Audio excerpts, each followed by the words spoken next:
What's going on, guys? The Comics Kid 2099 here. Today, I want to talk to you about the first 12 issues of Donny Cates' Venom run. 2 volumes here. Volume 1 is titled Rex. That's the first 6 issues of that Venom run. And Volume 2 is titled The Abyss.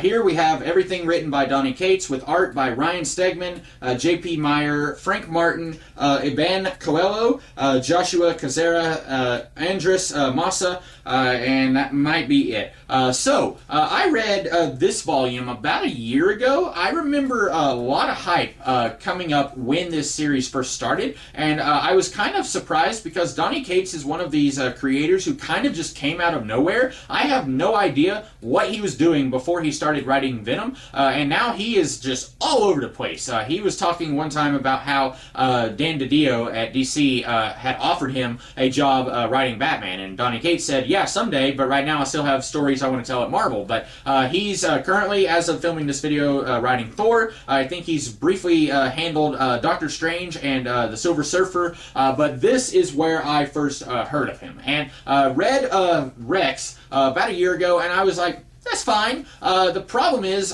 before reading this, I had only read one Venom book. It was a crossover with X-Men Blue, and I didn't really look at that as a Venom story. I looked at that more as an X-Men story since I was collecting X-Men Blue. But I really don't remember much about that other than there were evil space symbiotes and Venom was helping the X-Men. So I'm not much of a Venom reader, but I wonder if a lot of the hype for this series was because people didn't like a lot of what came before, although I don't think that's true because I've heard a lot of people praise highly the Rick Remender stuff, where Flash Thompson is a soldier with the Venom symbiote, and then later the Cullen Bunn stuff that came after. I think people really fondly like that stuff. And then for a little while, Venom was part of the Guardians of the Galaxy. I haven't heard people disparage those runs, so I'm not sure if people were hyping this because it was kind of back to what they liked from the 90s, which was Eddie Brock.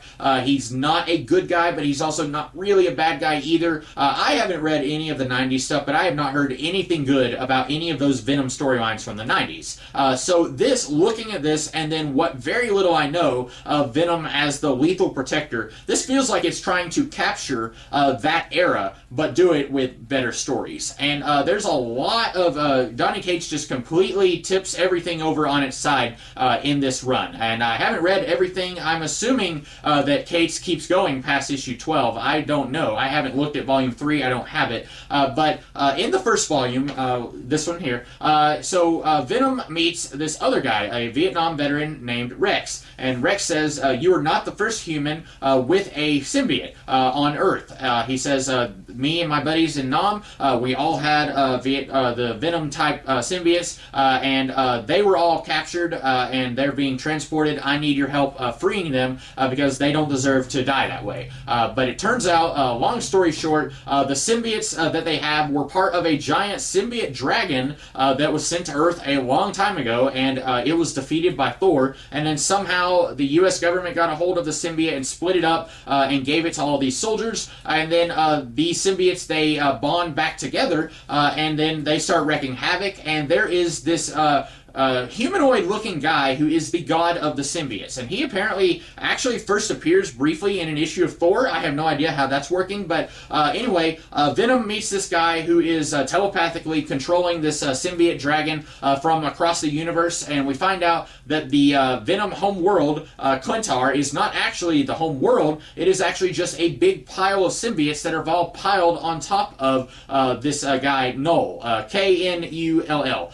Null is the King in Black. I think right now, as I film this video, there's a big storyline going on with the King in Black. But all the symbiotes are basically imprisoning the King in Black. So it's not a planet. Clintar means cage. And this guy is talking to Venom like, I'm going to come and I'm going to destroy Earth. And so Venom is able to destroy the symbiote dragon, seemingly at the loss of his symbiote and the loss of his own life. And that's where Volume 1 ended. And I thought, okay, again, I hadn't read a whole lot of Venom before this. this, so I really couldn't judge. If I had read all the previous 30 years of Venom, and then I read this and said, this is a really good change to the status quo. It's retconning some stuff, but it does it in a way that makes sense, and it's providing good story opportunities, maybe I could make that decision. But I hadn't read a lot of Venom, so I read this volume and I thought, this is fine. And then a few days ago, I saw volume 2, and it was in the bargain section, and I thought, okay, I'm going to give this run another shot.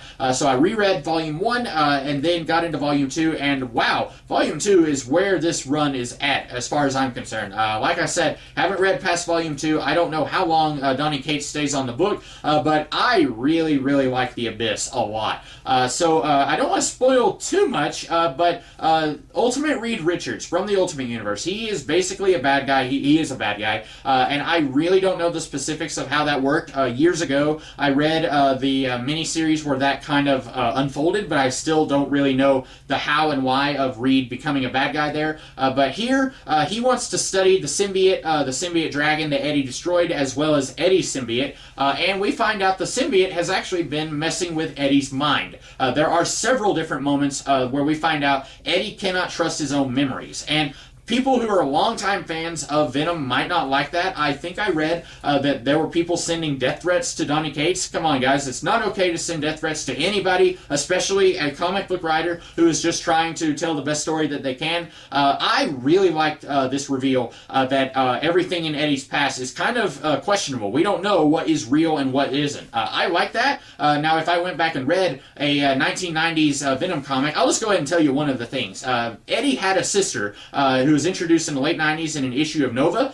Then we find out here that this sister never existed, that the symbiote wanted Eddie to think that she existed so that Eddie would stay with the symbiote. Long story, but I like that. And there's some other stuff here. I won't spoil everything, but I really like this idea that Eddie can't trust his own memories and he can't trust the symbiote. And this volume ends in a really weird place. I have no idea where volume 3 is going to go. I don't know. I don't know.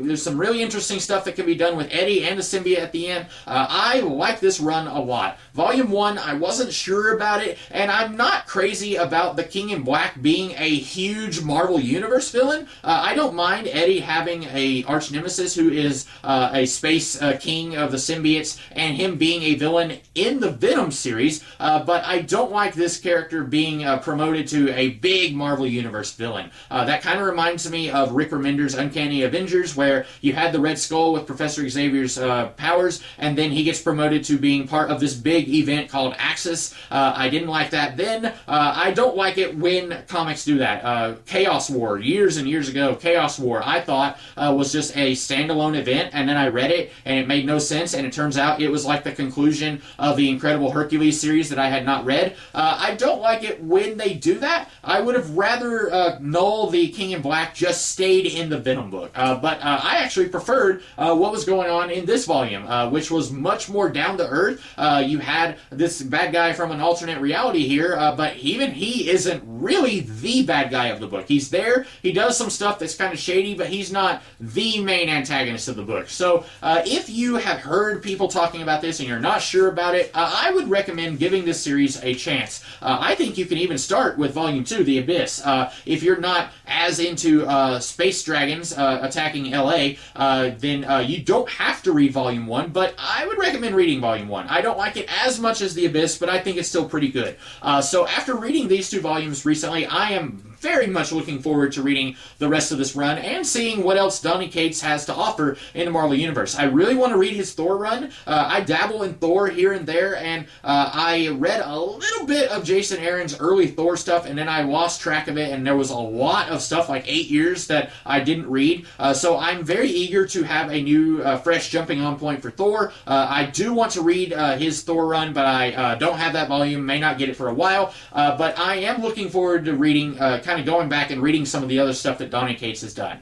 So that's about all that I have to say about Venom. I hope you guys like this video, and I will see you guys in the future. Have a great rest of the day.